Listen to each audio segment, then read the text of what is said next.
Hello once again, it's Mr. Wakefield, and we're starting Chapter 2 right now in Math 71. We're going to actually have three sections here in this one video, 2.1 all the way through 2.3. They're very closely related sections. They all deal with the topic of functions here. You can see that down here. We need to define some other stuff first before we talk about what a function is and go over that.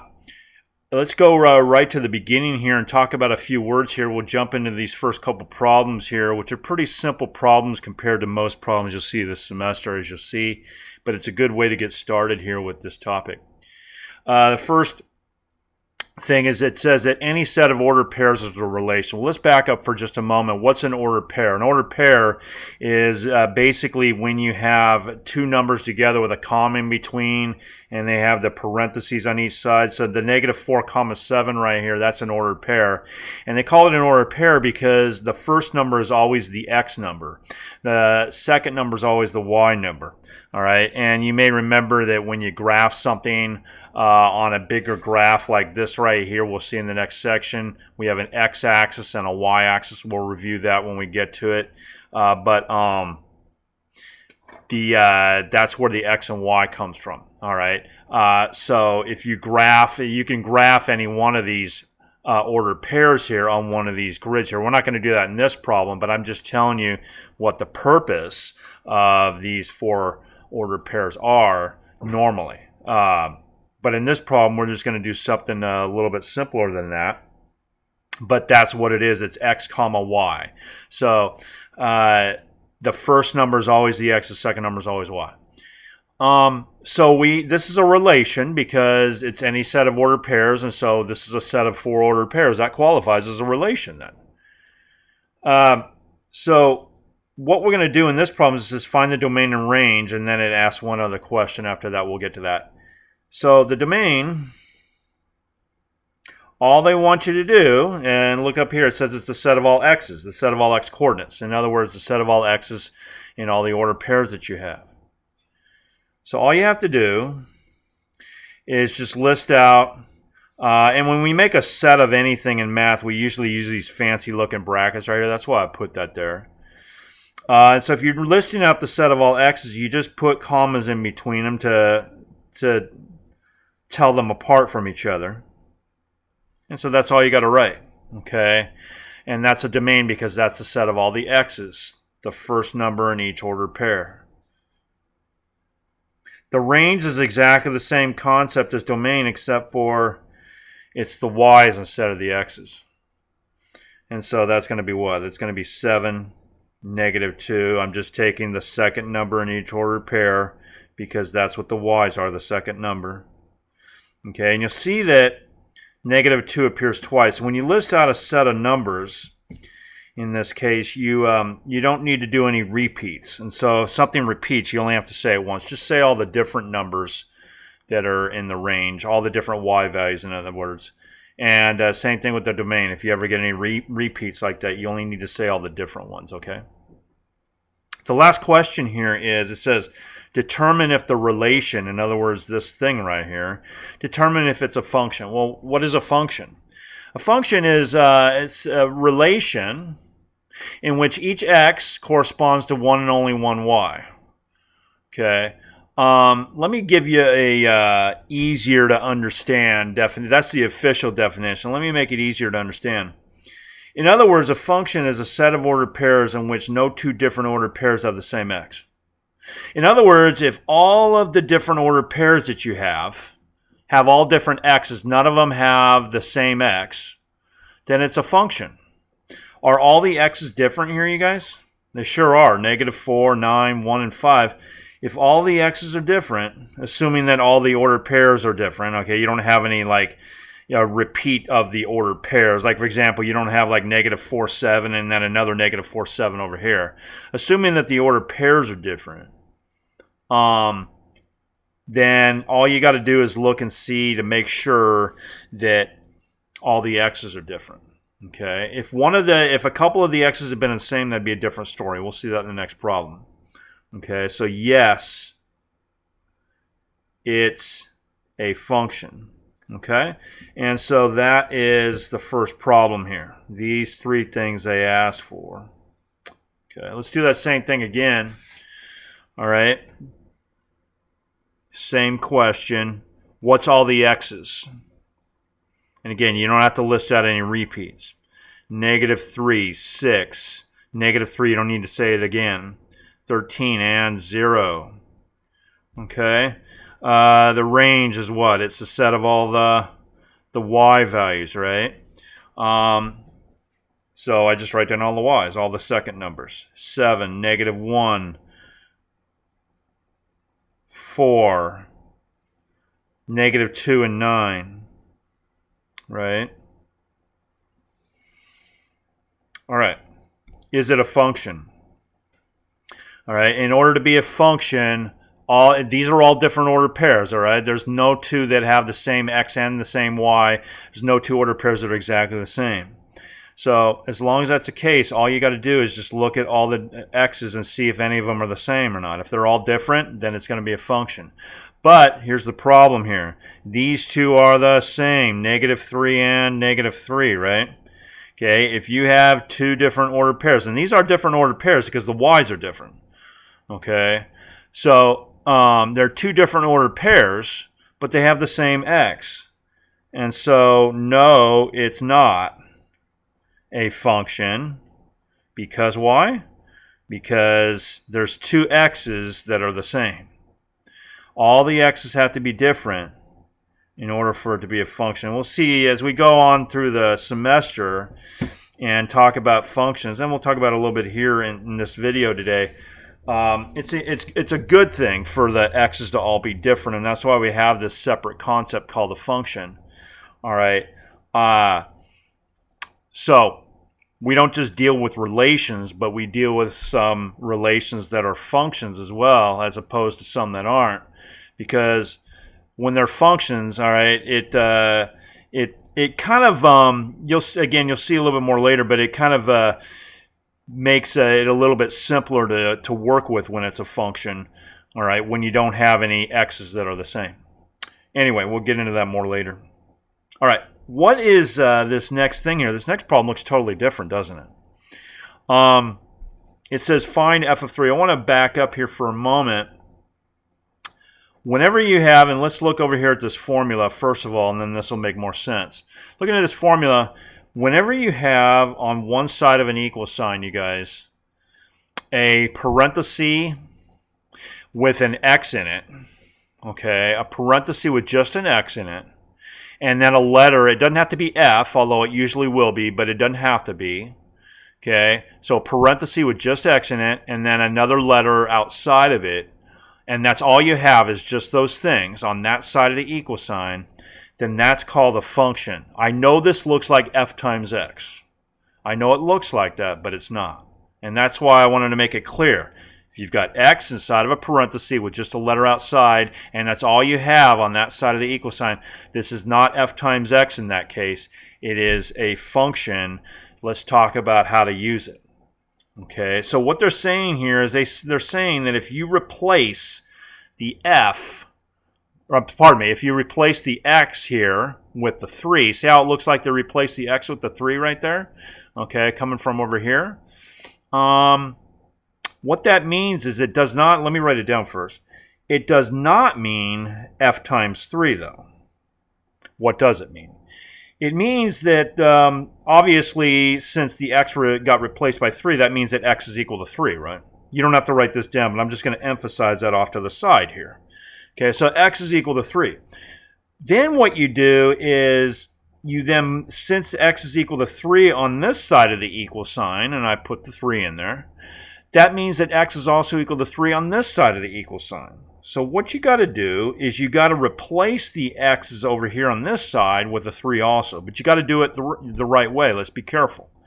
What you do is anytime you plug something or replace a variable, anytime you plug something into a variable or replace a variable, same thing, with anything, usually it'll be a number, but with anything, okay, you need to first of all replace the variable with an empty parenthesis so that you can then put the 3 inside of there.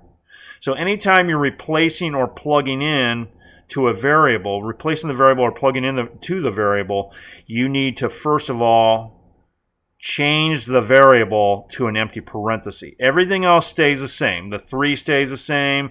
That's on the outside here. The exponent stays the same. The -4 is still there. The +2 is still there. Okay, all that and the rest of that stuff's still there. All right, and the parentheses need to be empty. Okay, don't put anything inside of there yet. Okay, make them empty, and then you put that number in there that is next to the F. So let's do that. Like that. I'm just going to set up the next problem here just so you can see it side by side in order to help you make more sense of it. If I'm doing f of -5, for example, that means that x is -5. Okay, x is -5 here. All right, and so that means that on the other side of the equal sign, what am I going to do? I'm going to take the variables. I'm going to replace them with the empty parentheses. All right, and then I'm going to put the -5 inside like that. Okay, now what's the purpose of all of this? Okay, I know you're probably thinking up here, you're thinking, hey, doesn't functions have to do with both x's and y's here? Okay, a function is a relation, which is something that has x's and y's, in which none of the x's are the same. Okay, so you might be looking at this now and you're thinking, okay, I see the x here, but where's the y? Good question, if you're thinking that, okay? The y is what all of this ends up being equal to. That's what the y is, okay? So let's figure this out. What you do is leave this alone right here, you guys. Don't try to like move the 3 over here. Don't try to divide both sides by 3. You can't do that with f of 3 because this is not f times 3. Okay, leave this alone. Don't mess with it. Okay, just try to figure out what the other side of the equal sign is equal to. And since there's no variables there, we do order of operations in order to figure that out. So when we do order of operations, remember we need to do PEMDAS, or please excuse my dear Aunt Sally, okay, whichever way you want to say it, okay. But parentheses come first, then exponents, and then multiplication, division, and then addition, subtraction. So jumping into this first problem here, needing to do order of operations, we know that parentheses are already done because when you have just a single number inside the parentheses, that means that the inside of the parentheses is done, and that's what the P means right here. Yeah, it means to do anything that needs to be done inside of the parentheses. Next is exponents. 3 squared is 9. Remember, when there's a parenthesis next to an exponent, it only applies to the parenthesis, not to anything in front of the parenthesis. Then we have a couple of multiplications to do, right? I want to really make this clear here, you guys. This can be confusing. It's not a big issue on this problem, but it's more confusing on the next problem. But I'm going to explain it now to kind of help you see how both problems tie into each other. First of all, 3 times 9 is 27, and we need to do the multiplications from left to right. So I did that one first on the left. And then here, when you plug numbers into a polynomial, which this clearly is right here, it's 3 terms with the pluses and minuses in between it. So it's a polynomial, as we defined polynomials in Chapter 1. Remember, you guys, that this officially right here is not just minus 4x, it's plus negative 4x. And when you're doing order of operations, that's how I want you to think of it. I want you to think of this as plus negative 4 times 3. So what I want you to do is I want you to do negative 4 times 3, not 4 times 3. Negative 4 times 3 is negative 12. So officially, this next step is going to be plus negative 12. All right. Now, you could say minus 12. All right. But plus negative 12 is officially what it is. I just want to make sure that you understand that it's plus negative 12. Minus 12 means the same thing when you're adding a negative. It's the same thing as subtracting 12. But that whole plus thing is going to be important for the next problem especially. That's why I'm making a big deal out of it here, even though you could just say minus 12. Okay, so I'm not trying to overcomplicate things, but it's going to help us especially on the next part here. But you're going to see how the two problems tie in here. Then you need to remember, you guys, a lot of people forget this. The addition does not always go before the subtraction. The addition and subtraction are equal partners here, meaning whatever comes first is what goes first. So since the subtraction comes first, as you move your eyes from left to right here, you need to do the subtraction first. If you do 12 plus 2 first, you're going to be wrong. Okay, so you got to do 27 minus 12 is 15. Then you do the plus, and then the final answer is 17. Now that's all I'm looking for here is for you to tell me that f of 3 is 17. But just to let you know what the purpose of this was, yes, this is the answer. Yes, this is what you circle. Okay, but the x was 3. And since I said that the answer here is going to be the y-coordinate, that means that we just produced an ordered pair here. Because we know that functions are all about ordered pairs, right? This is the ordered pair that we just produced.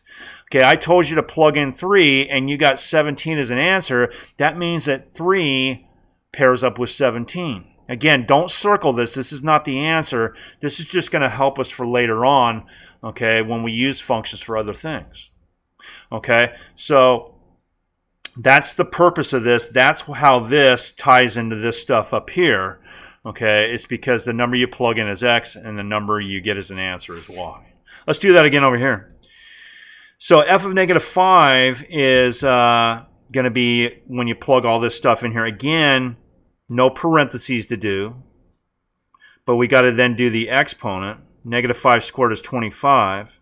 Remember, this means 3 times, and so that's why I said 3 times right here. Okay. 3 times 25.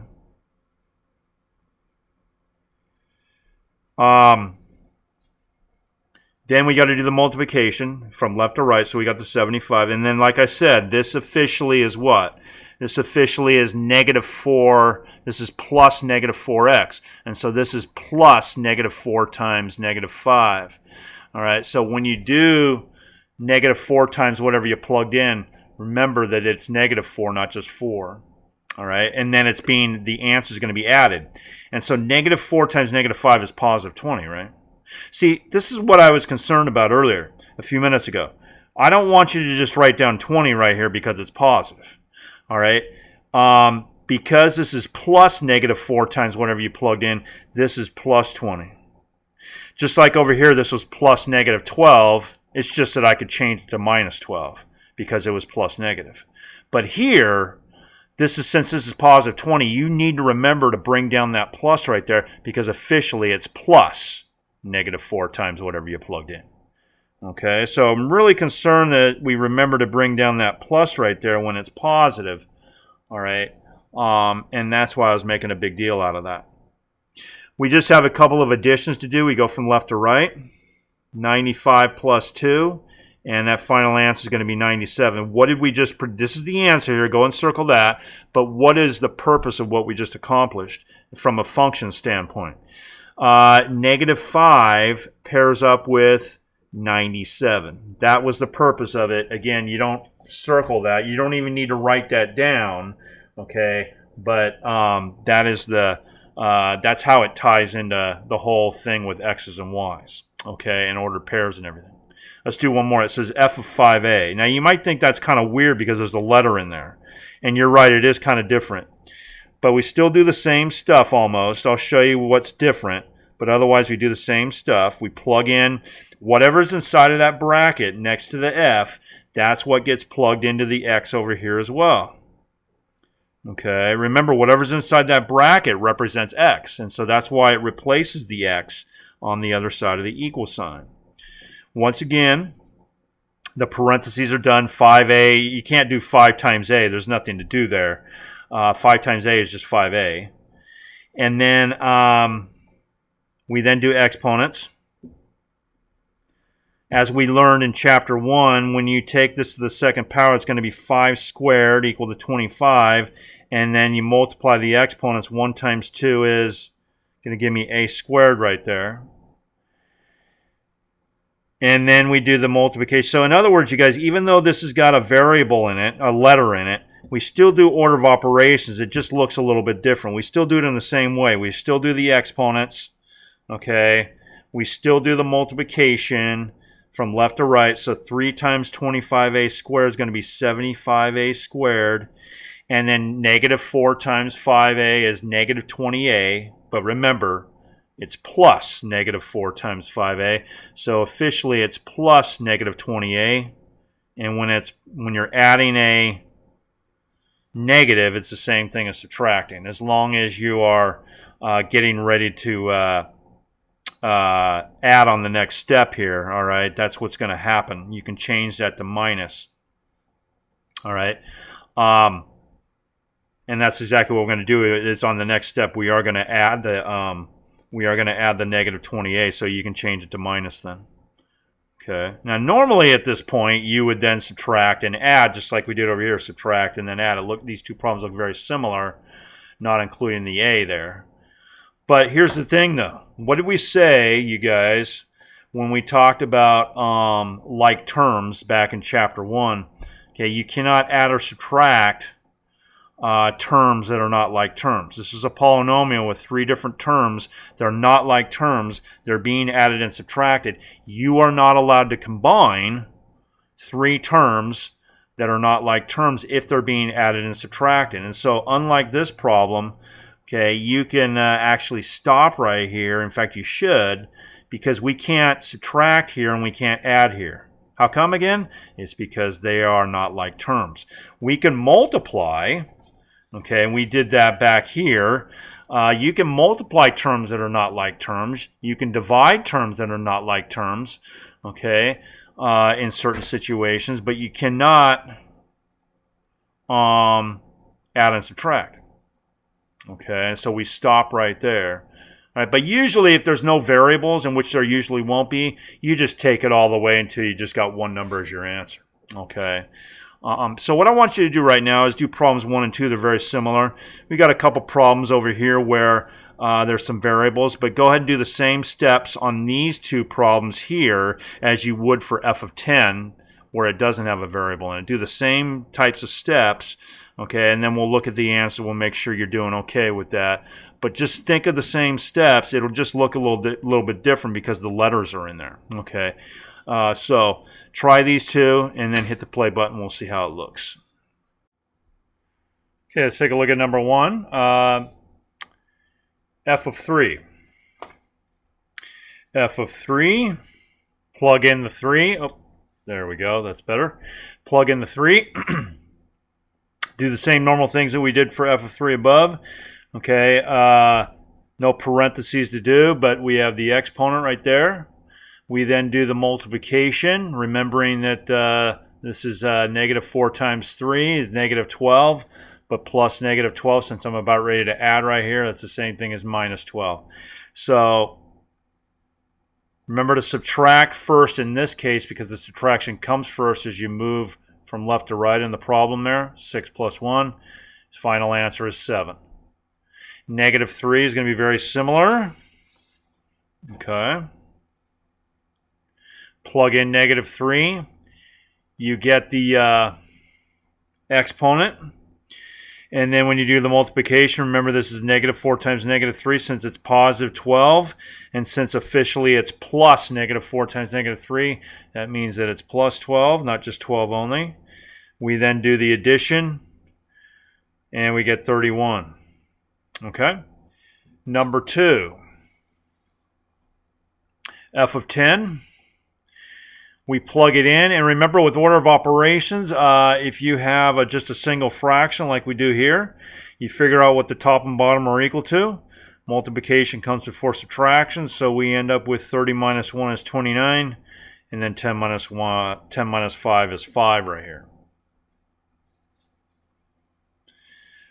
Plug in 2a, even though there's a letter in there. The steps are basically the same as it is when you don't plug in a letter, like it was over here with 10. All right, you do the multiplication before the subtraction. The difference, though, is that you cannot subtract 2 terms that aren't like terms. Okay, so that's why it stays as 6a minus 1. You still got to do the multiplication. It's just that the subtraction you can't do. Okay. 2a minus 5, same thing here. And when you have a bracket, that's not being, that doesn't have anything multiplied by it in the front of it. It's just the bracket only, and then behind that it's like a plus or a minus. This one obviously is a minus behind it. Then you can get rid of the bracket there. It's not being multiplied by anything. It's not none of that. Again, if you got just a bracket though, and then addition and subtraction behind that, but nothing in front of it being multiplied by it, you guys, then you don't need the bracket there. If you keep the bracket there, it's not terrible to do that. It's just better to get rid of the bracket if you can. And remember, we got two terms on the top and bottom here, so do not cancel the 6 and the 2. Do not cancel the A and the A. Remember, we'll learn more about that in Chapter 6, but do not cancel when you have more than one term in either the top or the bottom. In this case, you got more than one term in both places. Same idea here. You got letters in the problem, but you still do the same steps. You multiply here before you do the subtraction, or at least try to do the subtraction. Since we got two terms in here, you got to distribute that out when you multiply by the bracket. And then you got 3a plus 3h minus 1, but you can't subtract the 1 because they are not like terms with any of these over here. Okay. On the bottom, again, you can't subtract the 5 with either one of these terms because they're not like terms. All right. And again, you can get rid of the bracket for the same reason as what I said over here. You just got a bracket and then minus 5. And so there you go. That's as far as you can take this. And again, do not cancel because you have more than one term in the top and the bottom. Okay, so that concludes section 2.1. You'll see the next couple sections are similar as far as talking about functions. So let's continue on with that, with section 2.2. Now we're going to talk about how functions relate to graphs. And the reason why they do relate to graphs is because, remember, functions have to do with what? They have to do with x's and y's in ordered pairs. Well, that's what a graph is, all right? If you look at this graph right here, here's the x-axis and the y-axis, just to highlight those. You don't have to write down the x and the y, but just to highlight that, x-axis and y-axis, and here's the graph itself. That graph has a bunch of ordered pairs on it. Again, you don't have to write down these little dots here, but I'm just emphasizing the fact that they got a bunch of ordered pairs on it. So it's just like this problem here, just a bunch of ordered pairs, but the difference is that when you have a graph, that typically means that there's an infinite number of ordered pairs. Instead of just having 4 ordered pairs or 5 ordered pairs like we did in the last section, we now have an infinite number of ordered pairs. Part of the reason, not the only reason, but part of the reason why that's true is because of these arrows. Arrows on a graph means that the graph goes on forever, okay? So it would make sense that there would be an infinite number of points. Same thing over here, partly because of those arrows there. There's an infinite number of points, okay? And so the way we handle it's a little bit different because an infinite number of points is something that we can't get an easy grasp on normally, but thankfully we have other ways to do these problems despite the fact that there's an infinite number of points. Now in this problem, it just asks if it's a function or not. It doesn't ask for the domain and range. We'll see that at the bottom of the sheet here where it says find the domain and range and they give you a graph. But what that basically means is that we're going to have the same basic problems as we had here in 2.1. They're asking the same questions, but you got to deal with an infinite number of points, an infinite number of ordered pairs this time. Okay. Now, in order to answer whether or not it's a function, when you have a graph with an infinite number of points on it, like the typical graph will have, is to use the vertical line test. Okay, so if somebody says, hey, here's a graph, is this a function or not? The way you would figure out if it's a function or not is by using the vertical line test. Okay, so what does that mean? It means this. It means that, and again, you don't have to draw these, but I want you to see what I'm thinking. You need to imagine a whole bunch of vertical lines from the left of the graph all the way over to the right. A whole bunch of vertical lines. Remember, vertical lines are lines that go straight up and down. They're not diagonal at all. Okay, they go straight up and down. If any of those lines go through the graph more than one time, if any of those vertical lines go through the graph more than one time, I know it's kind of hard to see it. I didn't make it very dark. But if any of those vertical lines go through the graph more than one time, then that means that it's not a function. Just like, because here's the thing. In fact, let me go over here, and I'll come back to problem A. Look right here. When I draw a bunch of vertical lines here, eventually it hits the graph. And look at this point right here. See this point right here? It looks like x is equal to 2 right there. X is equal to 2 right there on the x-axis. That means that there's 2 points right here. This one right here and this one right here. Those 2 points, okay, are, they both have 2 as an x-coordinate. Let's just say, for example, that this one was 2, 2. And this one was, say, 2, -2. All right, that's what they look like they are. But the important thing is that they both have the same x. All right, that's what happens with vertical lines.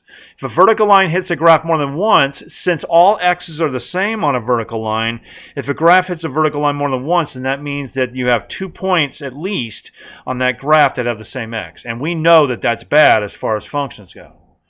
Okay? So this is not a function because why? Because you have some vertical lines that hit the graph more than once. If even one vertical line hits it more than once, hits the graph more than once, it's not a function. In this case, we have a whole bunch of them that hit it more than once. Okay, this one right here hits it more than once, and so does the one that I was highlighting here where x is equal to 2. Okay, they all hit it more than once there. That's not a function. Hitting it more than once means that there's more than one x that's the same. And like we said in the last section, that means it's not a function when you have more than one x that's the same. Over here, though, the graph never hits it more than once, does it? Okay, all of these lines hit it exactly one time. Like, for example, this line right here. Let me just make it a little darker. Okay, that line right there hits it only once, right? This line right here, okay, hits it only once, right at that point right there. Every single line hits it only once each. And so therefore that means that every single vertical line has only one x. And so therefore every single ordered pair has a different x. That's how it works. Okay, just like we said here, when every single ordered pair has a different x, then that means that it's a function. Yes. Sorry, that fell off the screen there. There we go. Yes, it's a function. Okay. So use the vertical line test to figure out if something is a function if they're asking you to use the graph to figure that out, like they did here. Okay, I'll come down to those domain and range problems in just a moment. Let me go to problem, these 2 problems here. Okay, first of all. Before I go any further, we're going to be using this graph right here, but notice it says G with the 10 next to it. Doesn't that look kind of like f of 10? Okay. Well, that's what it's meant to be. Okay. I didn't write this down here. It just didn't show up on the paper here, but this is meant to be, this graph is represented by y equal to g of x. It's the same thing as f of x. It's just that they use the letter g this time. And when you have, again, on one side of an equal sign, just an x with a parenthesis around it, and then just a letter outside of it, and that's all you have is just those things on that side of the equal sign. That means that this is not g times x, but this is a function. The only difference is they called it g this time on the outside of the bracket instead of calling it f. But it is a function nonetheless. Usually functions, they use the letter f, but this time they use the letter g. Okay, so what does this mean? This means that whatever number goes inside that bracket next to the g, that's the x value. And so what they're telling you right now is they're saying find g of 10. Okay, that means that the x is 10, and they want to know what y value pairs up with it. Remember we figured out in the last section that when you plug something into the function and you got the answer, that was the y-coordinate. In other words, f of 3 was equal to the y-coordinate here, wasn't it? F of -5 was also equal to the y-coordinate here, 97, and I put it with the -5 just to show you that. So what that means is that g of 10 is equal to the y-coordinate. The y-coordinate. This is not the answer. We're still going to figure out what it is, but I'm just telling you in words what it is. The y-coordinate that pairs up with x equal to 10. So what is that? Well, x equal to 10. Okay, here's x equal to 1 right here. Here's x equal to 2, x equal to 3, x equal to 4. As we go down the x-axis here, you might be thinking, wait a second, x equal to 10 is not on there. I don't know what the answer is then. But you can figure it out because here's the thing. See how this thing goes in a, looks like it's in a flat line right here? In other words, a horizontal line, a flat line. It goes straight across. It doesn't go up or down at all. It just goes straight across right here. Whenever you see an arrow on a graph, you guys, the arrow is telling you that it basically proceeds, the graph basically proceeds in that same direction forever and ever and ever. Okay?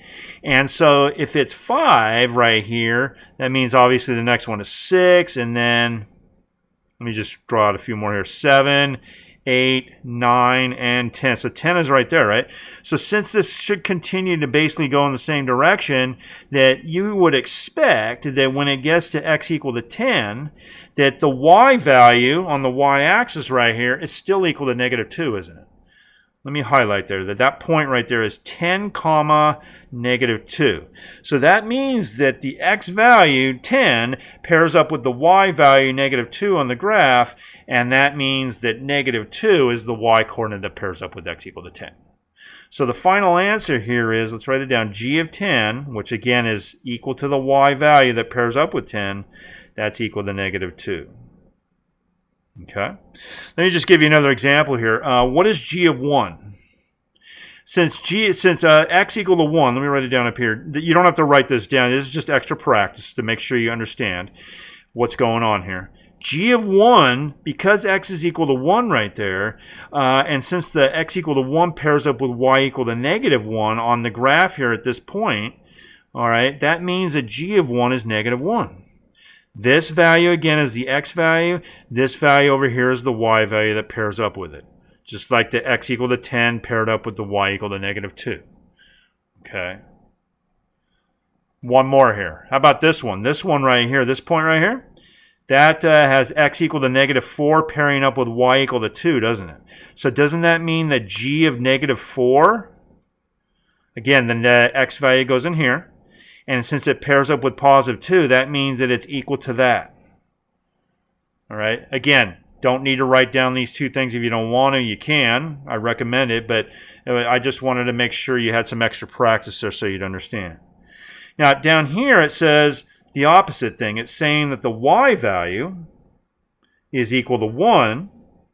And then it's saying, what is the x value that pairs up with that? See how it says that in the question? For what value of x is g of x equal to 1? So the question is what x value pairs up with y equal to 1? Let's take a look. There's y equal to 1 right there. All right, I know it's not very easy to see here. I would, if this is a test question, for example, if this happened to be on the test, I would make it more clear than this. But this is just my imperfect drawing of a graph is basically what it is. But the 1 pairs up with negative 2. So that means that x is negative 2 when y is equal to 1 right here. All right? And so that must mean that the x is negative 2. Because x equal to negative 2 pairs up with y equal to 1 on the graph. All right? So again, what's in here is x, what's out here is y. It doesn't matter if this is a G letter, if it's an F letter, whatever it is, okay, as long as it's a function, and we talked about what makes this a function, all right, with the bracket and the x inside before you plug a number into it, and then the letter on the outside.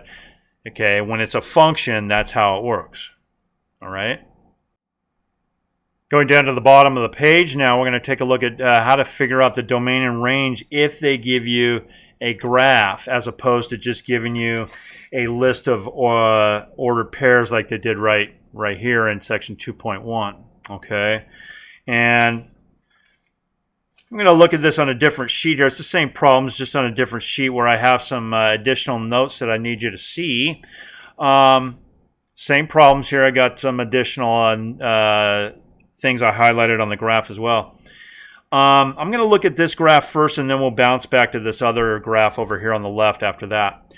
But the way you figure out, let's say it's written right down here. Let me zoom in a little bit more for you. There we go. How to determine the domain and range by looking at the graph. Okay, what you need to realize, and this is going to happen on all the graphs that I give you where you have to find the domain and range, it's going to be a continuous graph, meaning that if you start at one end of the graph and you go to the other end, you could actually draw it continuously without picking your pencil up off the paper. And when you have a graph like that, which again you will, all you have to do is figure out what the smallest x value is and the biggest x value, because remember, domain is x's, range is y's. I'll get to that in a minute. But for domain, that's the x values. Since it's continuous, you just have to figure out the smallest x value and the biggest x value. And since it's continuous, every single number in between those two numbers will also be in the domain automatically, due to the fact that it continuously moves from the smallest number to the biggest number. Everything in between that will be also hit by the graph, and therefore it'll be in the domain as well. All right. So because of that, we're going to take the smallest x value and the biggest x value. Yes, it says left and right. I'll explain that in a minute. Okay. But you take the smallest x value and the biggest x value, and you just put a comma in between it. That's all you have to do. And there's some additional things you got to do over here, which I'll mention. But let's get the harder part out of the way here first. Okay. Now, why do I say left and right? I say left and right because when you're looking at an XY graph, x-axis, y-axis graph, the further to the left you are, the smaller the x's get. And so if you're at the leftmost x value, that's also the smallest x value automatically. If you're at the rightmost x value, because of the fact that x values continuously get bigger as you go to the rightmost x value would also be the biggest x value automatically. But I say it this way because looking at it in terms of left and right, it makes it easier to see on the paper here. What is the point on this graph that is furthest to the left, going this way, right? And this is to the left. Okay, isn't it this point right here? Okay, there's no other points that are further to the left than this, is there? Okay, that's the one. What's the x value, not the y? We don't care about the y value right now. We're doing the domain. Okay, domain. What's the leftmost x value? In other words, what's the x value at the leftmost point? It is -3. -3. All right.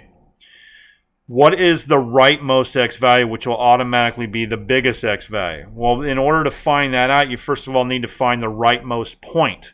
The rightmost point is right here, isn't it? Okay, there's no points that are further to the right than that. Okay, none over here, in other words, right? So what is the rightmost x value? Again, we don't care about the 5. That's a y value. It's going to be 2. And so here's what I'm claiming here, you guys, correctly, is that every single number in between -3 and 2, not just the whole numbers like 0, 1, 2, -1, -2, not just those, but all the decimals and all of the fractions in between these numbers as well. Okay, all of those numbers are in the domain.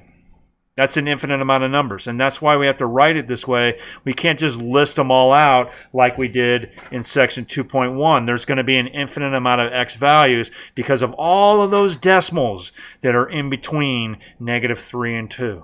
Like 2.7, or pardon me, -2.7, -2.6, -2.5.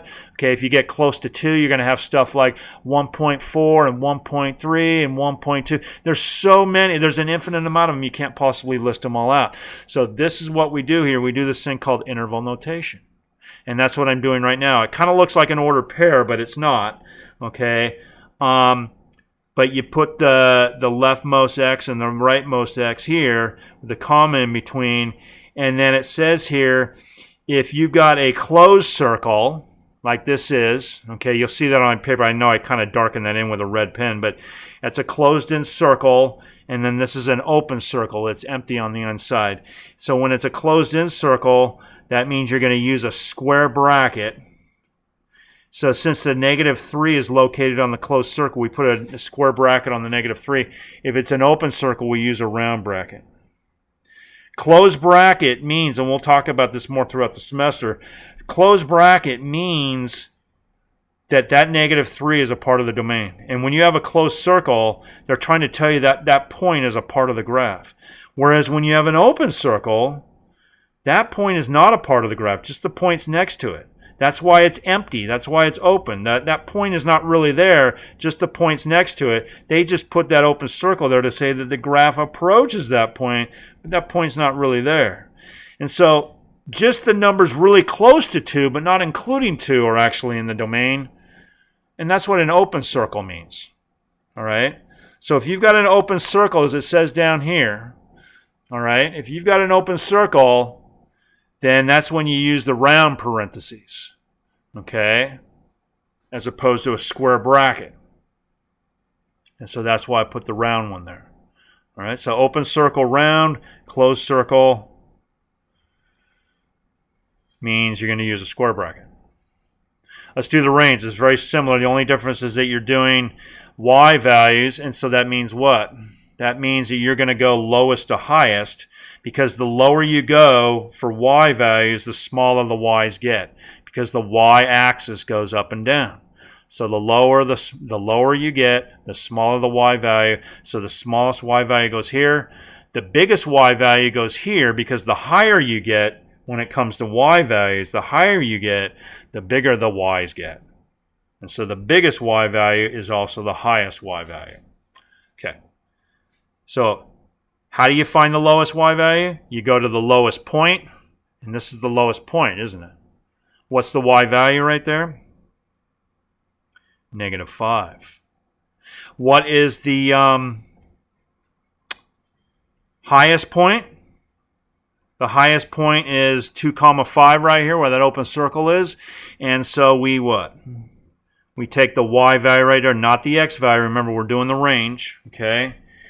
And so negative 5, 5. And every single number in between that, because this is a continuous graph, every single number in between negative 5 and 5 will also be in the range, including all the decimals.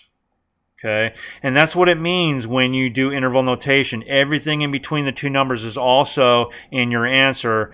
But this is a nice, easy way to say it. This is basically saying, in mathematical terms, you guys, this is saying right here that every number in between negative 5 and 5 is in the answer.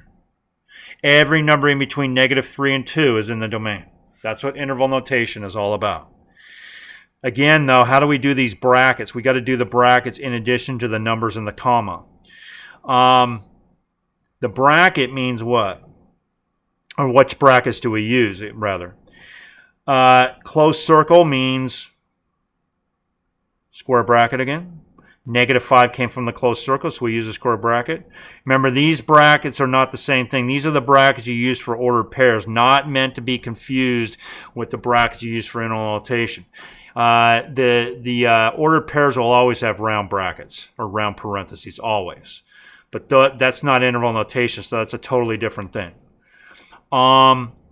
Up here, though, because it's an open circle, you use a round bracket. Okay? And so that's problem B. Problem A is a similar kind of problem, but there's one big difference. We have an arrow. This problem didn't have an arrow over here. This problem does. Okay? Arrows mean infinity when you're talking about graphs, you guys. Arrows mean it goes on forever. Usually it means infinity. It depends. There's some rare exceptions, all right, but that means that it's going on forever, though. It has to do with infinity in some kind of way. Okay, let's be careful about this, all right? We're still going to do the same thing, but this arrow is going to create a different situation that we'll explain carefully here. Domain is leftmost to rightmost again. Where is the leftmost point on the graph? It is this point right here that I highlighted in red, negative 1, 0. And what do we do to find the leftmost x value? Well, after we find the leftmost point, you guys, we what? We take the x value there, and that'll be the leftmost x value. Okay?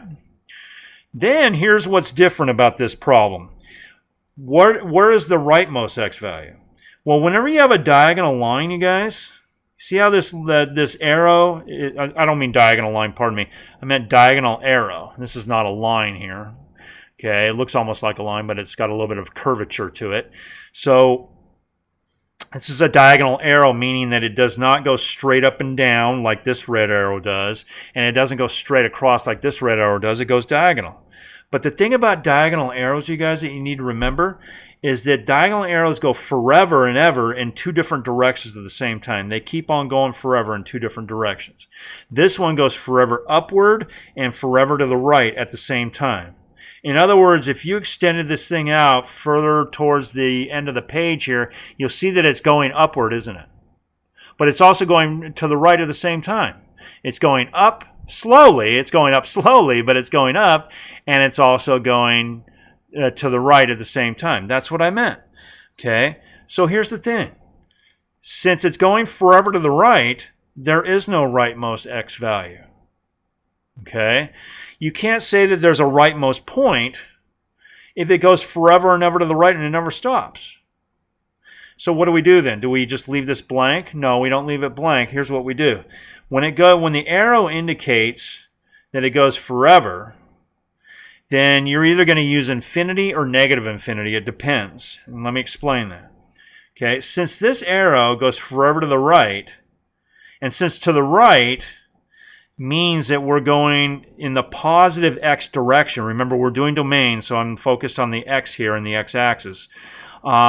Since forever to the right means we're going in the positive x direction. See how like the x's are getting bigger and bigger in a positive direction? Like if you're going along the x-axis right here, 1, 2, 3, and it keeps this x-axis keeps on going out.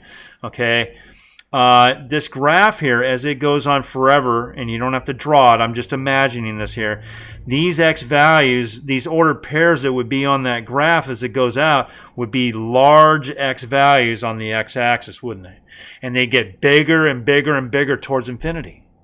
And so here's the thing. If your graph goes forever to the right, your rightmost x value then will be positive infinity because of the fact that it gets the x values get bigger and bigger and bigger forever and ever and ever in the positive direction. In the positive direction. Okay. -1, did that have a square or round bracket? Well, since that's a closed circle, that's going to be a square bracket. But what's the deal with infinity? There is no circle on the infinity. It just goes on forever with the arrow, right? Well, what you do in that case is you always use, as I mentioned down here at the bottom in the notes I wrote down, the infinity and the negative infinity will always be open. And the reason why it is because, remember, the round bracket means, just like with the 2 over here, the round bracket means that that number's not actually in the domain, okay? Just the number's really close to it. Like we said here with the open circle, the 2 is not actually in the domain because the circle is empty. Well, the number infinity, you guys, is not really a number. So that's why it's open, all right? Just like the 2 is not in the domain, infinity is not really in the domain. It's not even a number. Just numbers that are close to infinity, the really, really big numbers that are close to infinity, okay, are going to be in the domain, just like the numbers that are really close to 2 are going to be in the domain over here. And so infinity will always be round for that reason. Infinity is not a number, and so it can't be in the domain. Negative infinity is the same way, okay, if you get any problems that have negative infinity, okay. Let's do the range. Remember, range starts out with the lowest point, and then you indicate the y value there. The lowest point on this graph is, again, the same point. There's no points lower than that down here, is there? So what's the lowest y value? It's 0. Okay. What's the highest y value? Again, whenever your graph goes forever upward, and this arrow, this diagonal arrow, tells us that it not only does it go forever to the right, but it goes forever up. And so because it goes forever upward, all right, and since upward is in the positive y direction, and the y values are going to get bigger and bigger as the graph goes like this right here, all right, as it goes upward, upward, upward, like this, then it gets bigger really slow, but it does get bigger and bigger in a slow way, but eventually it does. All right, it keeps on going up. And so there is no limit to how high the y values can get then. So the highest y value doesn't exist.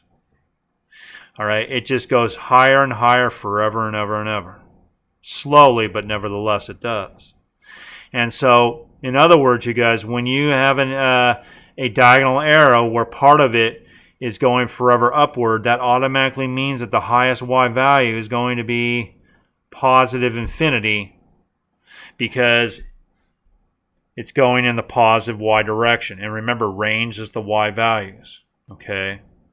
If you had had an arrow that went downward forever, okay, then that would mean that the lowest y value would be negative infinity because it would be going in the negative y direction. All right. In the same way, if you had an arrow that went I know this isn't here on this example, but if you had an arrow that went forever to the left, okay, instead of forever to the right, then this number right here where the -1 is, that would be negative infinity because then that would mean it would be going forever in the negative x direction, all right, and the domain has to do with x. All right, so if you run into that kind of thing on your homework or anywhere else and you have any questions about that, don't hesitate to ask. Okay, but for now, let's finish off this problem. The 0 again comes from a closed circle, and so it's going to be a square bracket, as we learned down here. Square bracket of closed circle. And then, like we said, if it's infinity or negative infinity, it's automatically a round parenthesis right here. Okay? So round parentheses if it's an open circle, or if it's infinity or negative infinity. Okay? So round bracket, round parenthesis, whatever you want to call it, same thing on that one. Okay? So there's your that's how you figure out the domain and range using the graph. So now we know how to figure out the domain and range by just looking at a small set of points, ordered pairs. When I say points, I'm typically referring to ordered pairs. Small amount of ordered pairs, that's how you do it. But when you have a graph and you have to figure out the domain and range, this is how you do that right here with these directions, like we just did. Okay, the last thing we need to do, which is in section 2.3, a very short section here, is to figure out what the domain and range is by looking not at a small set of ordered pairs, not by looking at the graph either, but instead by looking at f of x. Can you figure out the domain? And you're not going to be asked to do the range in this case, by the way, just the domain only. Okay, but when you're given f of x and you're asked to find the domain, what do you do? Well, we're going to learn more about this throughout the semester. We're going to see different situations, but for now, we're just going to be focusing on f of x when it's equal to a fraction. Not just any fraction, though, but a fraction that could have a denominator equal to 0. Because guess what, you guys? And if you don't remember this, let me review it with you. Okay, when you have a denominator, I'm not talking about the top of the fraction, just the bottom here. All right, if the denominator is 0, that's not an answer, you guys. You cannot divide by 0. It's impossible. All right, let me remind you of why that's true. I don't know about you guys, but when I was in like 3rd or 4th grade, my teacher taught me that 6 divided by 2 is equal to 3. And the reason why she was able to convince me of that was because you take the bottom number and you multiply by the answer, 2 times 3. And if it's equal to the top number, then you must have the correct answer. 2 times 3 is 6. And so we know that the answer is 3 then. Okay? And so... but here's the problem in this case. 0 times what, you guys, is equal to 3? Well, that's impossible, isn't it? Because 0 times anything is 0, right? There's no way it could ever equal 3. And so there's no way that you can have a denominator of 0. There's no answer to that because you can't divide by 0. Okay, that's important here because what happens when you have f of x, you guys? You plug numbers into x, and then they give you answers. And then those answers, as we learned back in 2.1, those answers give you your y values. The answer here was 17, so that gave me my y value. The answer was 97, so that gave me my y value. Okay? If you plug in a number, though, you guys, that does not give you an answer, then that means that that x value you plugged in is not in the domain. It can't be in the domain unless it gives you a y value to pair up with it. Isn't it true, you guys, that if I plug in 7 right here, aren't I going to get this right here? 7 minus 7 on the bottom, right? And that's what? 5 over 0. That's not an answer, is it? You can't divide by 0. You can have a fraction with the bottom being equal to 0. Okay, so that means that 7 is not in the domain. Here's my question, though. Is there any other numbers that are going to cause the same problem? Here's how you find out. What you do, you guys, in these problems where they ask you for the domain using f of x, and it's got fractions, is you take the denominator in that case, bring it over here to the side, you set it equal to 0, and then you solve that equation. If you solve this equation now, just the same way we did on the very first day of class, section 1.4, okay, if you solve it the same way by getting x by itself, it will tell you what number or numbers make the denominator 0, and then you'll then know at that point that those are the bad numbers. We don't want the denominator to be 0. So let's solve this equation. As we learned back in 1.4, variable terms and constant terms need to be on the opposite sides as each other. And so the 0 and the 7 need to be on the opposite side of the x. So I move over the 7. And we get what here? We get x is equal to 7.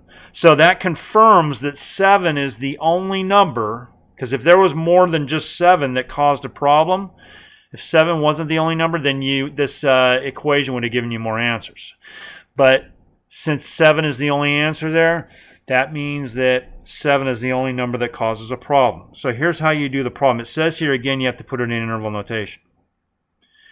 An easy way to figure out how to do the interval notation, though, I don't require this, but better chance that you get partial credit if you make a mistake and when you show this work here, because then I'll know that you have a better understanding of what's going on, is to make a number line. Okay, and here's what we're going to do. We're saying that 7 is the only bad number, right? So here's what we're going to do.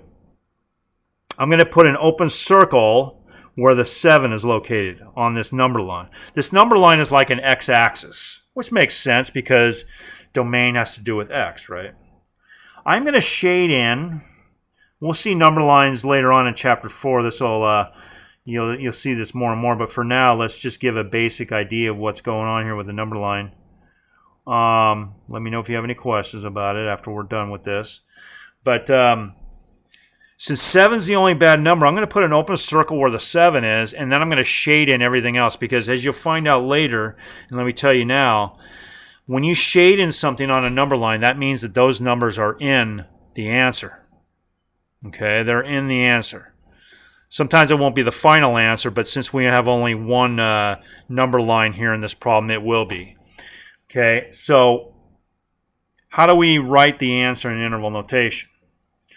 Okay, it's kind of like what we did just a few minutes ago with domain, where you look at the shading though now. Instead of looking at a regular looking graph like we did in that last section there. Okay, there it is, right? Oh wait, hold on. There we go.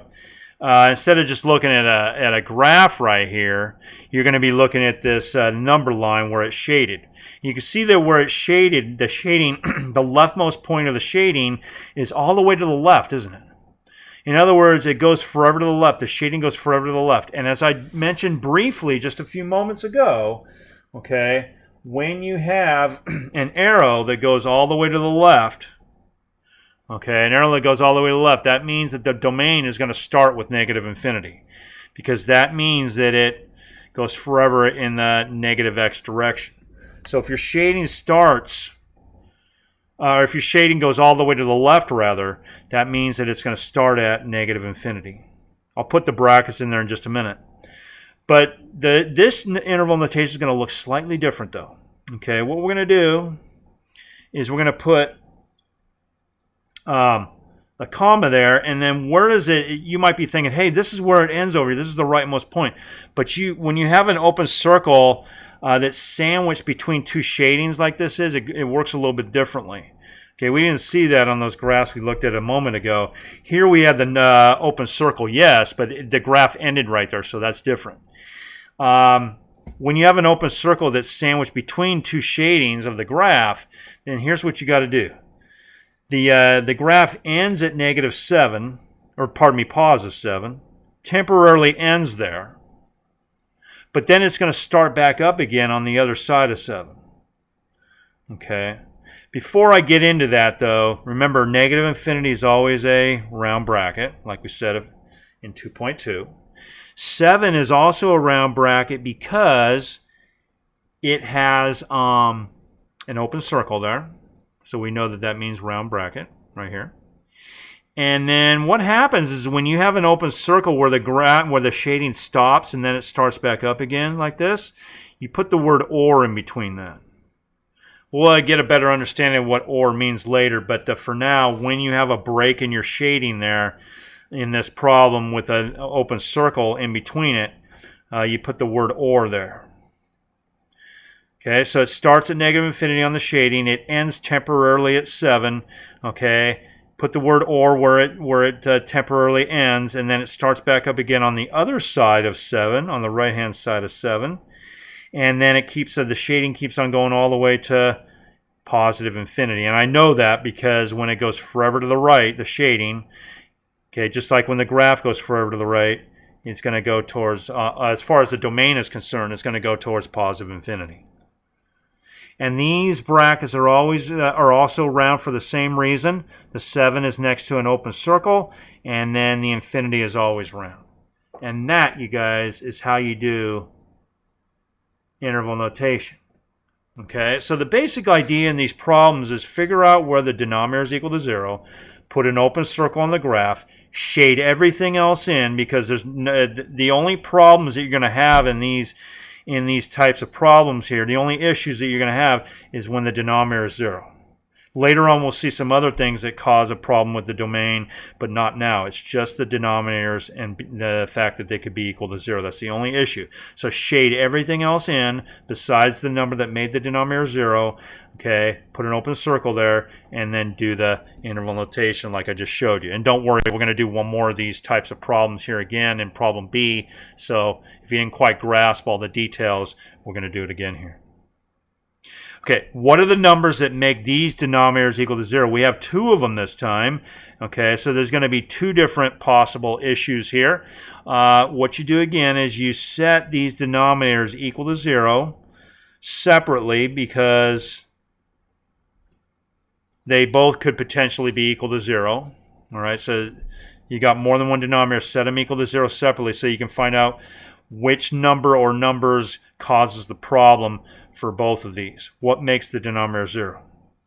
Well, again, you need to put your variable terms on the opposite side of where the constant terms are. Okay. And then you divide out if necessary. So if I subtract the 2 over here, I get negative x equal to negative 2. But then I got to divide out because x is not by itself when it's negative x. You got to divide out the negative 1, and x is equal to 2. So 2 is going to be one of the bad numbers. It's going to be one of the numbers that makes the denominator 0. Over here, we subtract the 11 over to the other side, and we get x equal to negative 11. So that's the other. And notice x is already by itself. You don't need to divide out. So x is negative 11. So these are the 2 bad numbers, 2 and negative 11. 2 and negative 11. Here's what we do with that. You take your number line, you put negative 11 and 2 on there. Make sure that the smaller number is always on the left. Okay, just like an x-axis, smaller numbers are always on the left. Okay, negative 11, because it's negative, is smaller than 2, isn't it? So make sure that's on the left 2. Put your open circles there. And then since every other number in the whole world is going to be in this domain, except for negative 11 and positive 2, you're going to shade everything else in. And then the way that you do the interval notation is the same as in the last problem. Okay? The shading goes forever to the left. That means that the domain always starts at negative infinity if the shading goes forever to the left like that. And it does. Shading just goes forever this way. There's no other open circles over here. You're supposed to shade in everything else other than the open circles. So it goes forever to the left, and it goes forever to the right as well for that same reason.